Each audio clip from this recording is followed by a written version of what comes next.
So from Punani Steam, Yes. Tamar is a vaginal steam facilitator or a peristeam facilitator on Oahu, who has a home spa. Yes. You've been doing it for over a year now.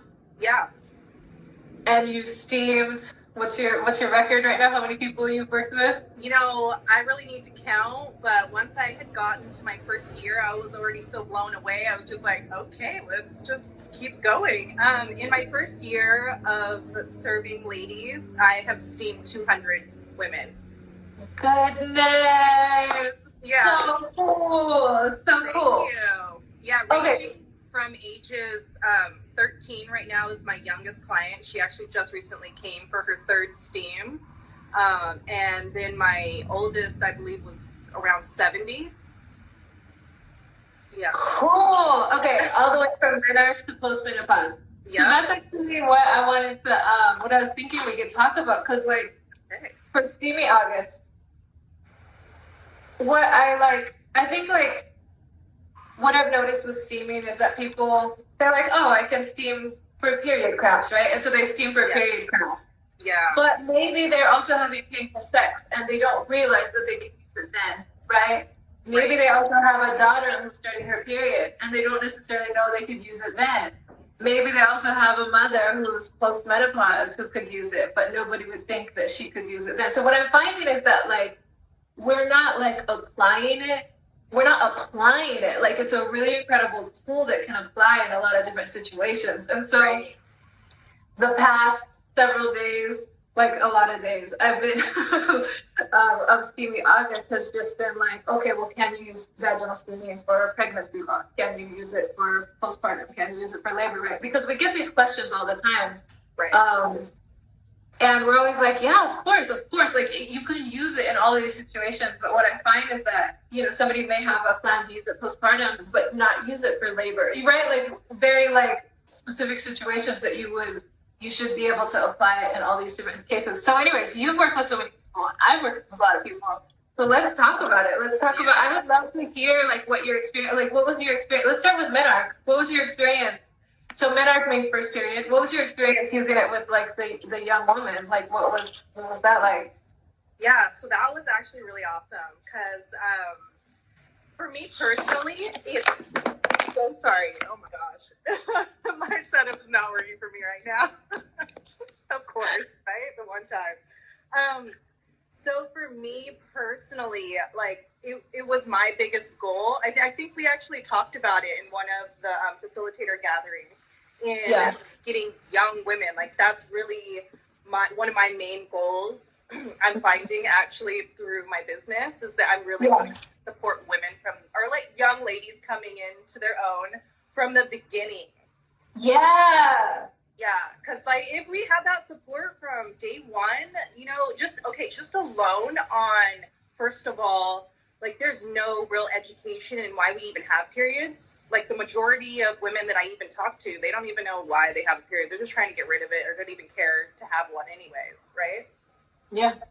My biggest thing is I have to continue in teaching and telling them that your period is not only for fertility, but it's also to help to balance your hormones.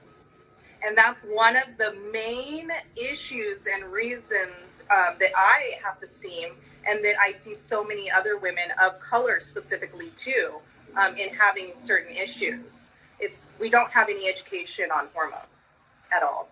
And we're just thrown birth control right away without knowing what it's going to do. So, and that was my case when I was 16 years old. I wasn't having consistent periods. My mom has polycystic ovaries and she's had one of her ovaries removed. She's had a lot of surgery. She has a lot of issues. And so for me and wanting to work with young ladies, I think it was like after the conversation that we had of the facilitator gathering, I put out a post and just saying, I offered free steams to all teens. So if you come with your mother, you can come and steam for free. I love that. I'm getting like, because I mean, how else are we gonna get them? Like for me, just personally want them to know that this is a tool to use, and this is how you're gonna get to understand and take care of yourself. And then from that fact, like the 13-year-old, she was so cute. Because I remember, it's awkward, right? Like you're just, I don't know, you don't know what's going on, but at the same time. And nowadays too, with how much just like kids are aware of things, but they're really not, because like they haven't experienced it yet, but they've seen it on social media, right? Okay. So they have an idea of what the period is. It's this like bloody mess, and but they don't understand really, right, until they actually experience it. Yeah. And then even mothers too, they're still stuck with their like old maiden stories or what their mother told them, right? Or like, and so they never got real education or an understanding for it either. So it's like, in some ways it's the blind leading the blind in that case, and as women, we need to understand more so we can better teach our daughters and men too. Single father. Yeah, for sure. All genders. So what was your 13-year-old? What was her spending day? So her reason and why she came in, because her mom had messaged me, and she was like, my daughter's having extremely bad cramps. Like she was on the floor crying, and it was only her second period too. She had just started her period last summer. And it was only her second period, and she had started her period too when she was away.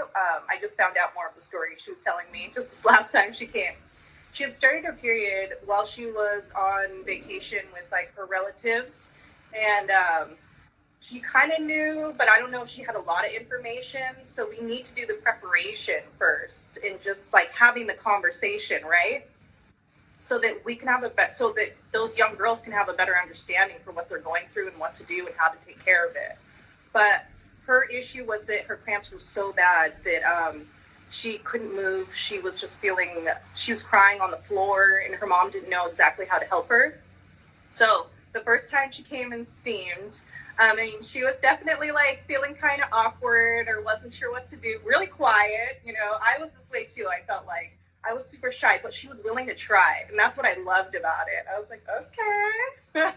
So I explained everything, and she's really also curious and like wants to know. So that was really cool, because I didn't know. Sometimes you feel like you don't know how to talk to younger generation, right?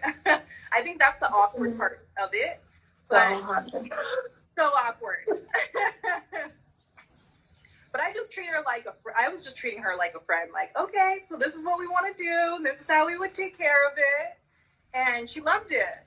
And so after her first steam, she said that she noticed a little bit of a difference in where the pain was less, but not enough yet, right? And that's just the beginning cleanse though as well too. And so we can't have, that's another thing too, is like you can't expect a miracle for your first steam. Like sometimes that does happen, yes.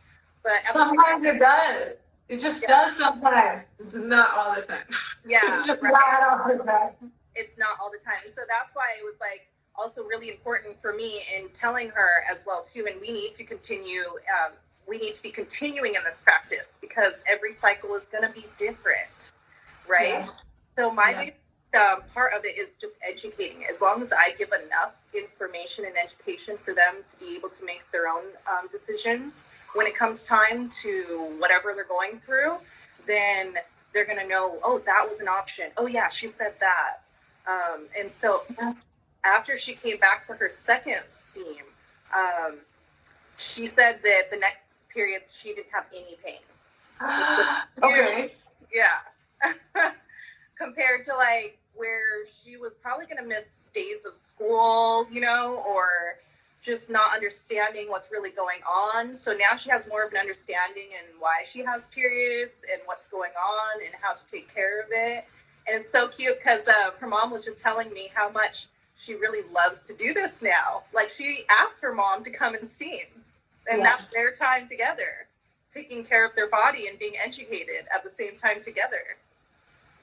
Thank you so much for doing that. 3 steams for teens. Like, I love that so much. And then, like, I mean, like one thing that I notice is that steaming is the biggest among women in their 30s. Like, I see more women in their 30s than anybody else. Like, my customer base is majority women in their 30s, okay?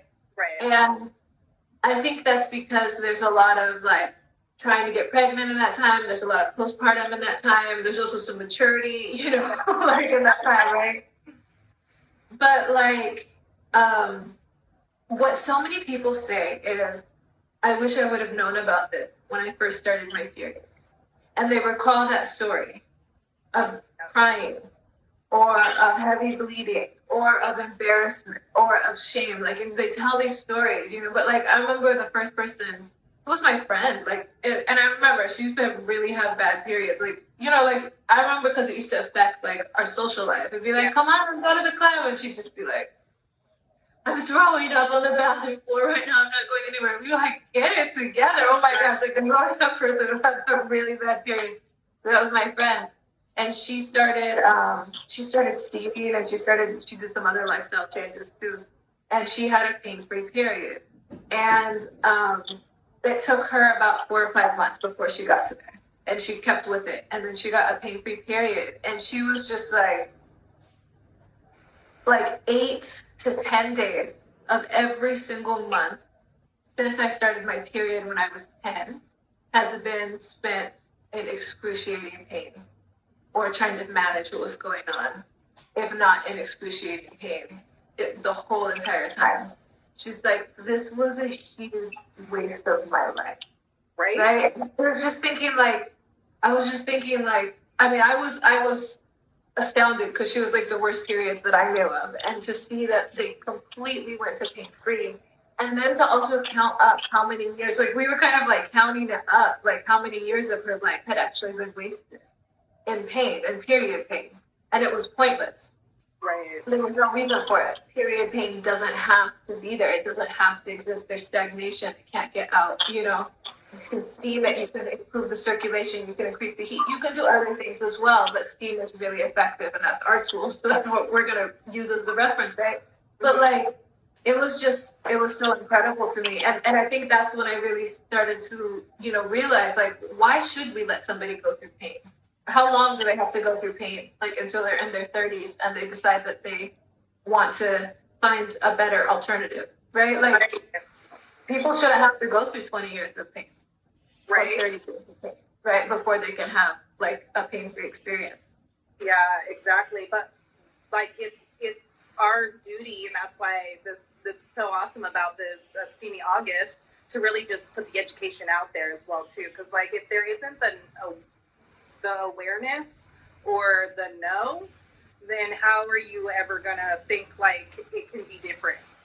Right. Taught us, no, you just deal with it. Yeah, and I just want to give a shout out in the comments. Diana was saying that she had the same experience and she still can't believe it. I assume that she's having pain-free periods right now. And then also I want to give a shout out to Katie Bradshaw. She's a physical therapist who learned steaming herself, and now her daughter is steaming. And she said her daughter's friends are now gaining interest. That, you know, hopefully, you know, like, I think that's part of it, is like normalizing it. Like, the more people, like, for my girls, for example, it's going to be perfectly normal because I've been steaming since the day they were born, and they see me do it on a monthly basis. They know about my cycle, so it's just like an open conversation, and they know that they're going to steam regularly when they have their cycles. And right now they ask me to do it, like when they see me doing it, they steam because they like it, you know. So every once in a while. But that's the other one too, is like, what about kids? What about before they even start their cycle? They can use steaming. Like, kids have, they have issues that come up. Like, they have infections, they have discharge, they have, there's actually a big one. It's called labial adhesion.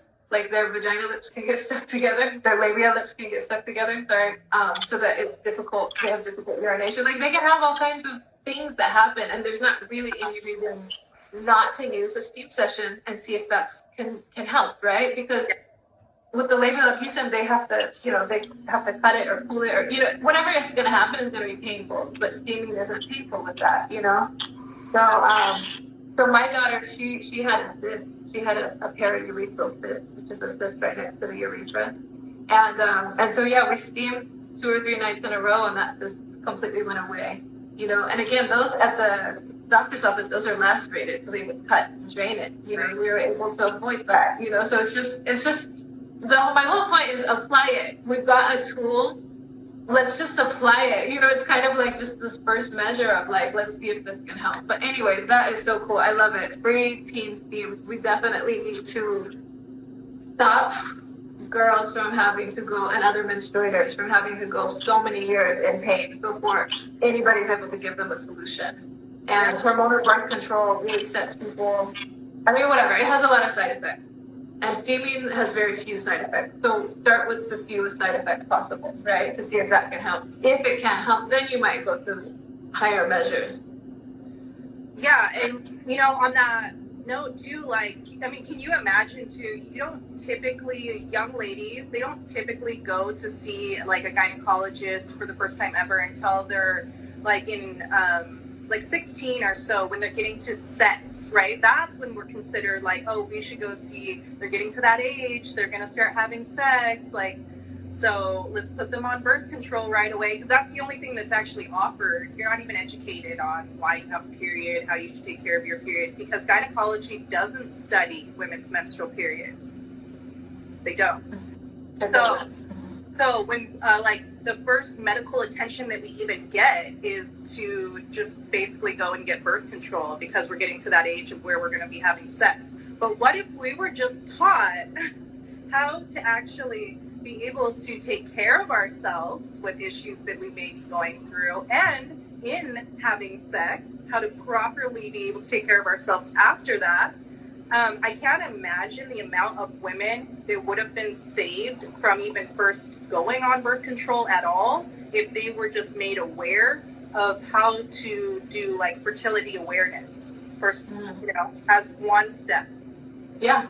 Knowing your menstrual cycle and knowing when you can get pregnant, they go hand in hand. It's the same thing. Yeah, and like to not be taught that at all, and then to just like leave it up to a birth control and expect that that's going to do everything for you, but have no education in when to be careful, which you cannot get pregnant every day of the week. Number one for young ladies. So, and then on top of that, also in how having more body literacy is also going to make you feel more confident. Like how much less body shaming there would be, how much less young ladies hating their bodies at that one time of the month, right? Because you're told like, oh, that's dirty, and like you're made fun of when you're at school, you know? Like if you could stand up for yourself and be like, no, this is my time, and I'm a young woman, and this is me coming into my womanhood, and I honor that. Like if you had heard that from a young lady, you know, a little 13-year-old telling you like okay, and then I would have more respect, right? So I just kind of, it's just, I can't wait till the day that it is normal for teens to know like, oh yeah, I went and got a steam. Like that helped me with my issues, right? And then they're gonna honor their bodies so much more as well too. I'm really glad you brought up sex. Honestly, like I didn't start loving my body until I started steaming. And I still hear women too. They're like, I hate my period. Same. Like you're like 40 something, and I hate your body, and because it's been difficult, and they didn't know how to deal with the issues that they had as well too. So you end up hating yourself. Yeah, absolutely. I was trying to trace back why I hated myself once I realized that I love myself now and my cycle and my womb, but that I didn't know that I hated it. But then I was like, wait, I definitely hated it. I was trying to trace it back. And basically, it all goes back to our experiences when we started our TV. Like, you know, we're taught to, what we were told. Keep it quiet, make sure nobody ever sees it. The worst thing, anything that ever happened is somebody saw a pad or a tampon in your backpack. I mean, why? Why is that the worst thing that could ever happen? Like, you know what I mean? Like, to me, I mean, that was mortifying. Like, that was like, my worst nightmare in life was if a tampon would fall out of my backpack, and it's just like, why? You know what I mean? And so that's like, when I realized it was a very subliminal way of teaching me from a young age to hate myself. Young age, yep. Because that's when it's very impressionable, right? As well too. Right, because we're not given the ability to be ourselves. We're not given we're not told it's okay. We're told it's not okay. Yeah. And Katie's saying she actually has started to be more open with her family members, and that her husband even talks about it now. And I think like that's part of the change too. You know, like I do tell my husband, oh, like I'm gonna be resting. You know, Yeah. my period's coming. I'm gonna be resting, and it's fine. It's an open conversation with everybody in the household, and it's okay. You know, whereas before I just used to hide and hate everybody. Yeah. Hide and hate them. Like, you know. And that's the other thing too. Like, I'm not fake. Like, I'm not gonna be fake about this. Or, you know, and also when I think part of why I've been able in getting so many ladies too is like, I'm like, do you want this or not? Like, are you gonna do this work or not? Like, it's up to you too, you know, to do this. You can't only just do it once and one and done. That's not how it's gonna work. So I'm as real as possible too. And like, I'm not saying that this is gonna be a miracle, but it's the subtle changes that you notice that really make the difference. Because overall, with doing anything the natural way, you're gonna have to be, you know, you're gonna have to continue in doing it, right? It's not just one and done. And then with continuing is where you get the quality, because you see overall results. Yeah.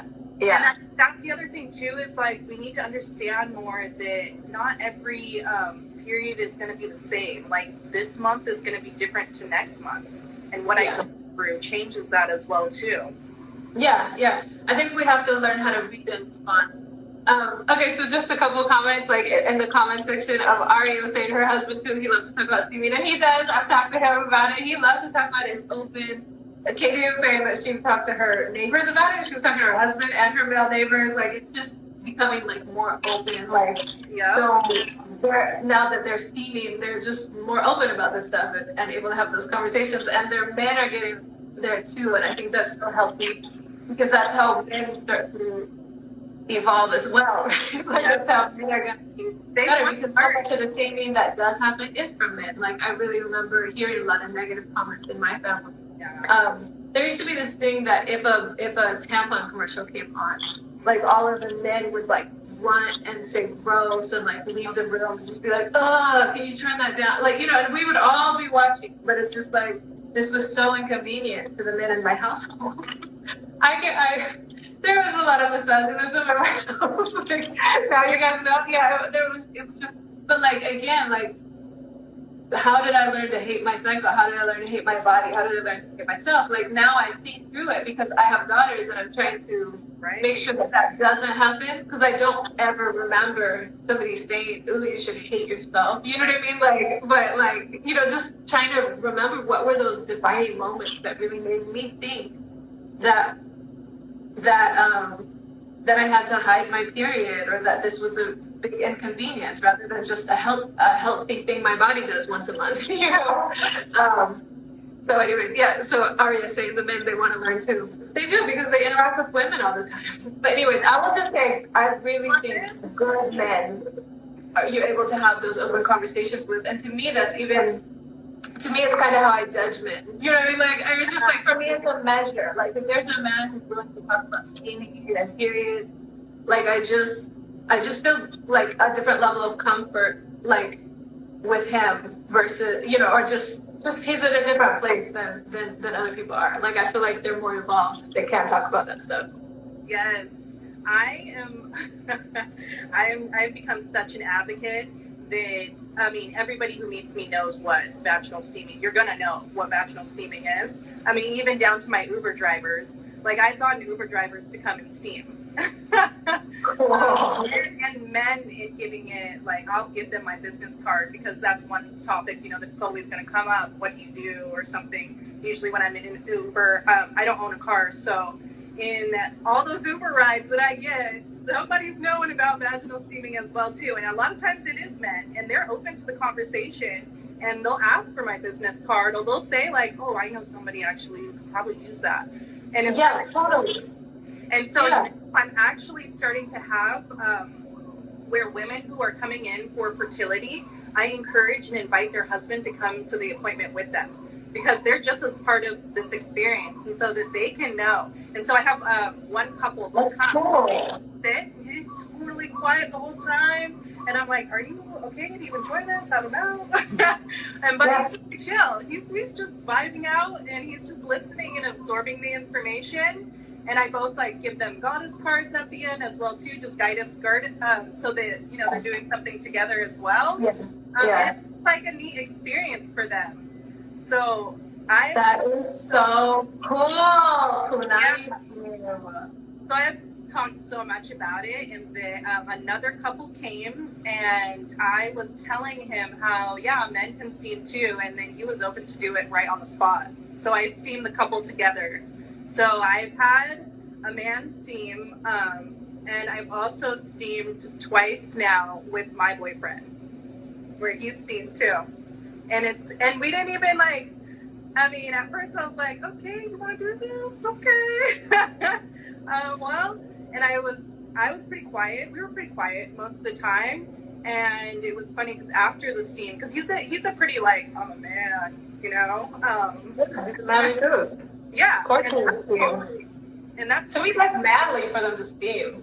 Right. And that's the only thing about it I think that men are getting caught up on is the ego part, which I think men actually do more so want to try it, especially when you tell them in the health benefits for them, for it being for prostate, because that's something that my boyfriend's dad is dealing with right now, and he actually wants to come.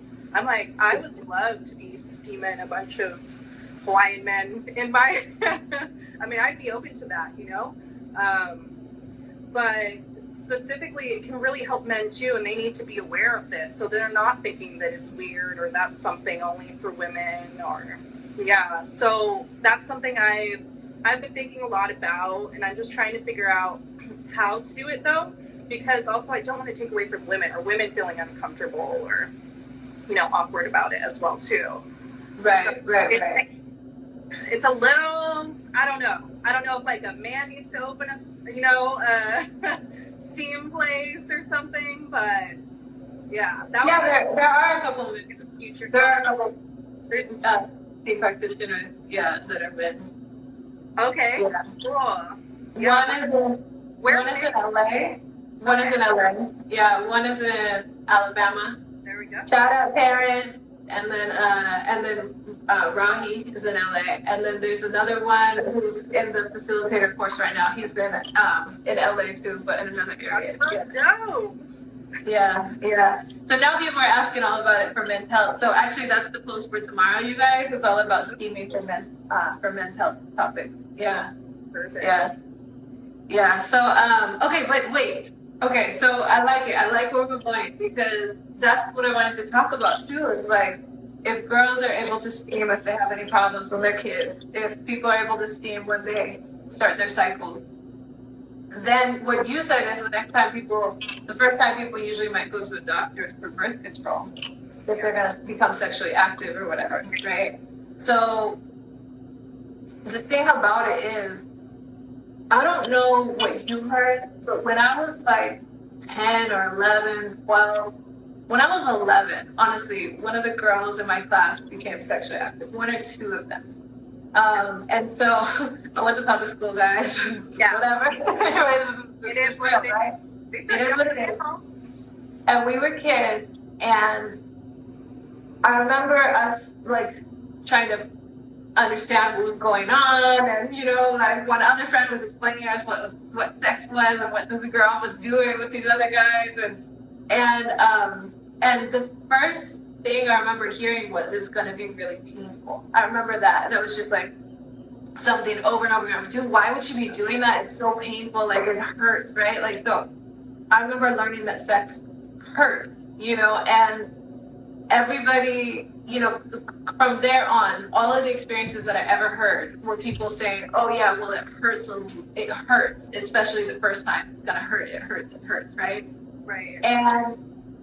And I heard men saying that too. I heard guys saying that, oh yeah, well if it's her first time, it hurts, but it doesn't matter. You know what I mean? Just whatever. There was all this messaging around how painful sex was gonna be for girls the first time. Mm-hmm. And now fast forward to me as a STEAM practitioner working with people. Yeah. The majority of the people I'm working with are in their 30s, okay? So one of the questions on my intake form was, is sex painful, right? And the reason why I asked that is because if people have painful sex, then they can use steaming right prior to sex not to have a painful experience. Yes. I couldn't believe how many people reported that sex was painful. And then the next question, and then it was like, you know, they were able to, you know, please give more information. So many people said that sex was painful and that it was always painful. They had never had a sexual experience without pain. Women in their 30s. In their 30s. And I'm just like, how can we have, why is sex so painful, right? And then what was also very interesting to me was how often people were having sex. People who had painful sex and had always had painful sex, or maybe just now they did. And then it was like they had sex, the frequency that they had sex was also interesting to me. I'm just like, if sex is painful, like, why are you doing why it? do you have it every day, right? And so this was actually a common situation with people who were trying to get pregnant. I found that there was a high correlation of this situation and people who were dealing with infertility. Painful sex, having sex every day, just like, and infertility, like these three were going very close hand in hand. But that was just one situation, like when you're just looking at the fertility case. But it was just so interesting to me. And I was just thinking, how and why is it okay for people to go this long with pain during sex? And the recommendations from the doctor was always lubrication. Right. And people were saying that no matter how much they used, it was still painful. And it was just like, it was just really revealing to me. And so when I was trying to think about, like, how is this even possible? What I was realizing is so much of the messaging we get is about pain. Yep. We're told that we're going to become sexually active and that is going to be painful. And we're also given all of these other messages that that's what we should do. That's how we're valued. That's, you know, if you can have, like, you know, the cutest boy in school and you could be sleeping with him, then you're like the shit, you know, like the it girl. Like, I just, like, there's all this messaging around us becoming sexual beings. And then also all this messaging around it's gonna be painful. How does this set us up in life? I really think this situation, like, there was nothing beyond it. It was just like, it's gonna be painful the first time. Well, what if it's painful the first 100 times? What if it's painful the first 1,000 times? What if it's never not painful, right? Yeah.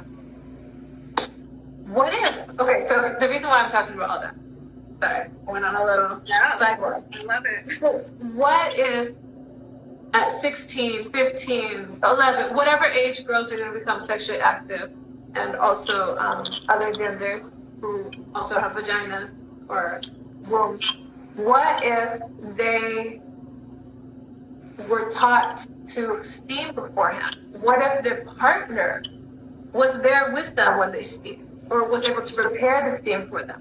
What if there was some type of something done to actually prevent it from being painful the first time? It doesn't have to be painful the first time. Steam helps with elasticity. Steam can be used in labor to help with elasticity, to help the woman to have the baby without tearing. Tearing is where the pain is. Same with sex, but tearing is where it's going to be painful. The lack of elasticity. There hasn't been, you know, if there hasn't been anything in there, there might not be enough elasticity. It might be tight. The muscles might be too tight. What about relaxing the muscles, making the skin elastic, and also giving her the heat and the warmth and the circulation that it requires in order to have pleasurable sex? Why isn't that something that we teach? Why is it just, you better not get pregnant and you better take these pills if you are going to be having sex, right? Why not, like, why don't we actually integrate this? Exactly. And stop this culture of believing that it's okay for girls to have painful sex and for women to continue having painful sex. Yeah, absolutely. We'd be living in a whole different society. Like, we'd actually be honored. We would care, why can't we care about girls? Like, why would we just let them? I think, like, that's the thing, is that when we do care for our girls, like, when people care for girls, that's why they don't want them to have sex, right? Because you don't want them to get hurt. Yeah, totally. But that's also not realistic. I mean, that's only realistic for a certain amount of time, right? So. Yeah, and that's where it's just like, this just needs to be known. It's known everywhere else. Like, we just need to make it known. That's why I just talk to every single person that had come by. They'll know it's there. It's something. Yeah. I mean, yeah. regardless if they come and try it or not, they know. Like I told them, they know. Yeah. They know So that this is, yeah. So anyway, so I think steaming for men and steaming before the first time, and it also starts a conversation in the household about when the first time is going to be, who it's going to be with, and what it should feel like, and that it shouldn't be painful, right? And what about steaming after the first time, in case that it was painful, or in case that there could be an infection that happens? Do you know how many other people too? This is only something I learned from intake one. So many people only get upset; they get infections right after sex. Yeah. So many people who say that they have yeast or yeast infections or whatever type of infection, it's right after sex. And then they take their antibiotics or whatever they take, and then they're fine until they have sex again. That's the trigger for when they get their infection. Well, in those cases, I have people steam right after sex, and they're able to now have sex without it meaning that they have to get an infection and have to go get on antibiotics, right? Yes. So it can, so again, this is the thing, and this is why I'm having this Steamy August, is just so we can start to apply it. Like when we have this tool, we know how incredible it is, and we can apply it in so many different situations. That's gonna be. Yeah, especially with this young culture for me and getting to them, it's like, I mean, everybody's sexually active, and it's not that it's, I mean, I can't say everybody, but the majority, in that it's like, it's okay as a culture now to just have casual sex as well too. So if you're going to be one of those people, know what to do to help yourself. Like, like, I mean, to be able to take care of yourself, right? For me, I'm just like, yep, it's your gynecologist in a box. Like, that's what you say all the time. So I'm like, that's right. I forgot about that one. Whatever you want. If you think, if you're ever like, if you're ever like, oh, I got something going on down there, just, steam. Like, no questions asked. Well, here's the thing about casual sex. You don't know what you're getting into, do you? Right. No. Right? So what if you have your steams on it, again, for before or after? What if it's a negative sexual experience? What if it wasn't all that you expected? What if that was a one-time thing only, for sure, because there was just something really awkward or uncomfortable or hurt your body? Like, steam afterwards, right? So, right? Like, I mean, I definitely think if for people having casual sex, that's something that you got to be having before and after. So steam before and after sex. That's the whole point. Steam before and after sex. Totally. I had one of my old roommates, actually. He was awesome because I would talk to. He was super curious and like loved all this information. And he was like going to be he wanted to be an advocate for me. He was like, I'll start going in the strip clubs and telling women. I was like, yes, please. Everybody needs to know about this, honestly, regardless of how your orientation is or what you do in life or who you're having sex with.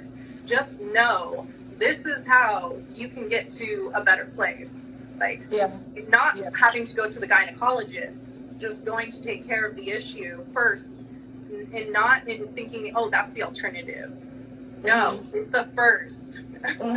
It's the first step of preventative care. And then also help to deal with the issues that we do go through.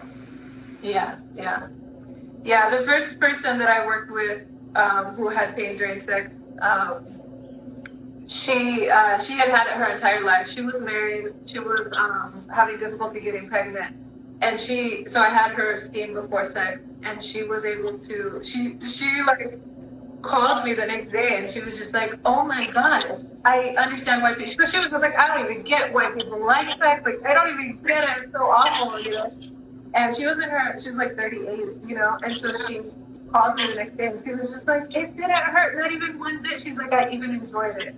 And within a couple months, she was pregnant, right? So it was so beautiful, and so that's one of the things that, again, like one of those areas that I really wish that it was applied more. And so that's one of the purposes of us having these conversations, because even a lot of us are maybe, didn't think to apply it in that situation, Yeah, definitely. I've had women who come and yes, they have painful sex, and that's why they're specifically coming. I've had women that come and they're just wanting to get pregnant. I've had 9 women get pregnant, and 8 of them after one steam too. I'm like, what is in this water? No, I mean, I'm mind blown by all of this, because this is just my first year of business as well too, that I've been experiencing this with clients, seeing like what the results are for them.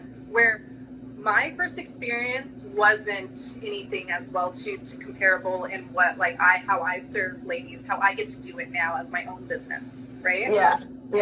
That alone too, I've seen a big difference in just like actually giving the education and then checking up and seeing how they're doing or what the results were for them. So yeah, getting from the point of if sex is painful, steam. If trying to get pregnant, steam. After labor too, you know, for that postpartum, and that was painful, steam. Like it's just steam. Fertility prep. You know, like what I see that happens is people are like, I've been diagnosed with unexplained infertility. And then now, because like, so unexplained infertility means that somebody's been trying to get pregnant for a year and they haven't got pregnant. So now they have something called unexplained infertility. Right. So then what people say is, I'm not trying, you know, but I'm not trying. And that's what people say in order not to get the diagnosis of unexplained infertility, right? I'm not trying, which basically means that somebody's trying and they haven't got pregnant. Like, that's what I'm just like, okay, cool. Or gotten the runaround from doctors. Yeah. So what, but anyways, what if people took a year to prepare? What I find is that when people haven't gotten pregnant, when they're dealing with infertility, they feel like they've been reading online that their eggs are old. You know, I mean, I was dealing with that, and I was dealing with a 27-year-old who thought she was too old and that it was done for her. No, the youngest I had was a 25-year-old, and she thought that she was like just too old. You know, like, because I don't know what all the messaging is. I have seen it, you know, but like, wow, the messaging is really incredible about the eggs being so old and all this stuff. And the thing is that we don't do, there's no preparation. There's no discussion of what the menstrual cycle looks like. There's no looking at whether or not there's old stagnation and old residue in the womb, whether the womb has uterine fatigue. There's no looking at what the health of the menstrual cycle is. And so you can do that with like a pair of steam hydrotherapist. You could do a consultation and you could have a menstrual cycle analysis done and see what menstrual cycle imbalances you have. But even if you're not going to do that, which people definitely should do that as very useful. You can just plan, okay, I want to get pregnant. I will steam every week for the next year. Then I'll try to get pregnant. Steaming weekly hits every single phase of the menstrual cycle, and it does wonders, especially when done consistently. And so I've seen, you know, people, you can do specialized plans working with a practitioner, but you can also just steam weekly, you know, and I've seen people who had unexplained infertility, fibroids, endometriosis, all this stuff, and just dedicated to steaming weekly. And those issues were able to go away and we were able to get pregnant. So that's where I think like a spa like yours is just so great. So like just weekly, like you're talking about getting pregnant. This is the biggest thing you're ever going to do is get pregnant and have a baby. This is like the marathon of your lifetime, right? So it's like, why not prepare for it? And this idea, like people go to the doctor and doctors for fertility prep tell people to take like a vitamin and to have sex every day. And then if after a year they don't get pregnant, then they will go to a fertility specialist. Yeah. I've been learning a little bit more about that too. And I've heard recently with the IVF that they actually put you on birth control first. Yeah. Any sense? Yeah. IVF is interesting. It's in vitro fertilization for those watching. And what happens is the assumption of in vitro fertilization, what in vitro fertilization is, IVF for short, is you basically take a healthy egg out of the female, and then they take a healthy sperm out of the male, and they basically put them together and then insert them into the woman with a bunch of hormones, like obviously the hormones that she would have like around ovulation. And then in order to do that, they want to control her cycle. So they often have her on birth control in order to be able to control her cycle before they do that transfer. Okay, and you guys, please, I know that I didn't explain it like in very medical terms, but just in general, that's the concept. Take the healthy eggs, take the healthy sperm, put them together, and then insert them into the woman, okay? But here's the thing. What about the health of the womb? There's no consideration for that. You're only looking at the health of the eggs, and you're only looking at the health of the sperm. And then you're putting them into a womb, into a uterus that can be filled with stagnation.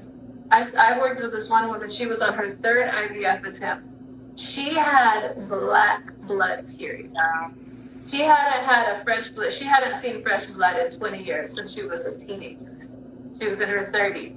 And her period, when she described it, was 1 to 3 days of stringy black blood.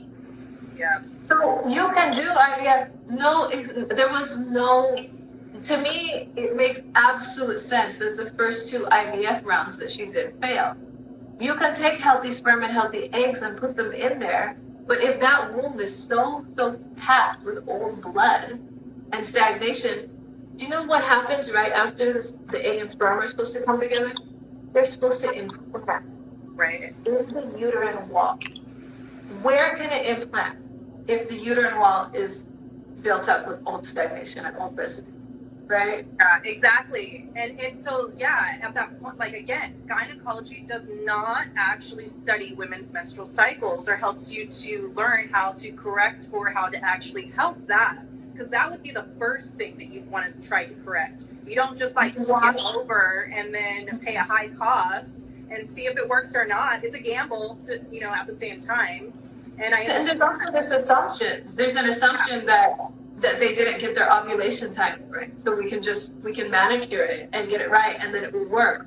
Well, I was looking up the statistics. The high statistics for IVF to work is 15%. That's the highest. And how would you get like? And it goes down the older somebody gets. Like 6-7% chance. Like it's not a high rate of success. Right. And but it's all this. So anyway. So the next thing to know is fertility preparation. Use steaming first. Do steaming every day, every week. Do it weekly for a year, or go to a peristeam hydrotherapist. If you've got specific uterine issues, ovarian cysts, endometriosis, fibroids, then definitely go to. If you're in a rush, go and work with a peristeam hydrotherapist and get a specialized plan. You can still work with a facilitator and go to the spa, but get your specialized plan. Figure out what days you should be steaming and what herbs you should be steaming with. But spend a year getting ready. Get your womb healthy. Before trying to conceive. What I find is that when you have a healthy womb, when you have a healthy period, people don't really have to try to conceive. They just conceive. Right. We've all heard of stories of people who conceive on the first try. We've heard of stories of people who conceive even though somebody had pulled out. We've heard of people who conceive on broken condoms. What happened there? Yeah. Healthy cycles. So what I do is I interview. I ask people when people say that they got pregnant on the first try or from a pull out or from a condom. I ask what their period looks like. Mm-hmm. And you know what it looks like, right? Fresh red blood, 4 days long, medium flow, no period pain, no cramps. They have healthy period. Yeah. That's who gets pregnant.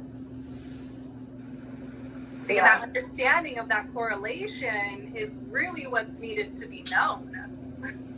Yeah. If that was known, then more women would be. Because I feel like women are wanting to know more so how to take care of themselves, but because it's been so taboo and we don't talk about it, and that's awkward, and I'm dealing with too many issues that you probably can't help or correct me, that's some of the assumptions in women's head that it's hard to get through sometimes. But yeah, I'm just like, do you want to get help or not? Like I just come as straightforward as I can, but at the same time, and like saying, you got to be consistent with it, because if you're not going to see the results you want or that you're expecting or that you're thinking, and for every single person too, that's going to be different. You can't compare what your results were compared to your friend who came and steamed with you as well too. Yeah. So we have some questions here. So one person asked about, sorry, I said one person, Sayida Naima asked about ovarian cysts, and Black Unicorn, hey girl, she asked about steaming after removing large fibroids with a laparoscopic myomectomy surgery, fibroid surgery, basically. So these are specific uterine issue, like uterine disorders, they would be called, or womb dysfunctions, they could be called. So ovarian cysts, ovarian cysts, strangely enough, they go away really easily with steaming. Every time I've had people with ovarian cysts, if they'll commit to steaming, they usually go away. And like, I would say you want to dedicate 3 months because it's like a bigger issue. I mean, ovarian cysts are something that doctors will recommend a hysterectomy for. Like the first person that I dealt with ovarian cysts was really memorable because her doctor wanted to do a hysterectomy to take out her entire womb because she had these ovarian cysts.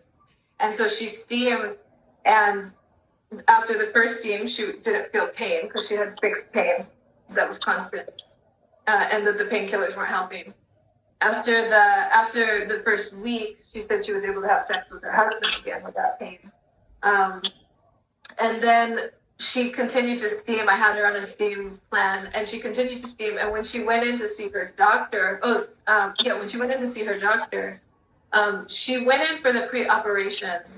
And one of the interesting things in this case was that she didn't understand that she could cancel the surgery.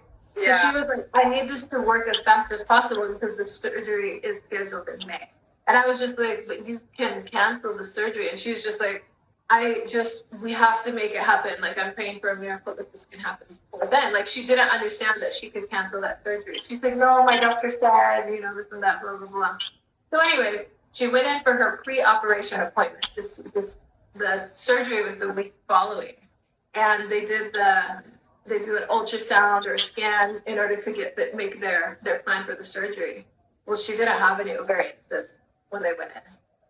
They had to cancel the surgery because they didn't have any reason to do the hysterectomy on her anymore. Yeah. So that was really incredible. But also the landmarks in that were incredible too, in that she wasn't feeling fixed pain almost immediately.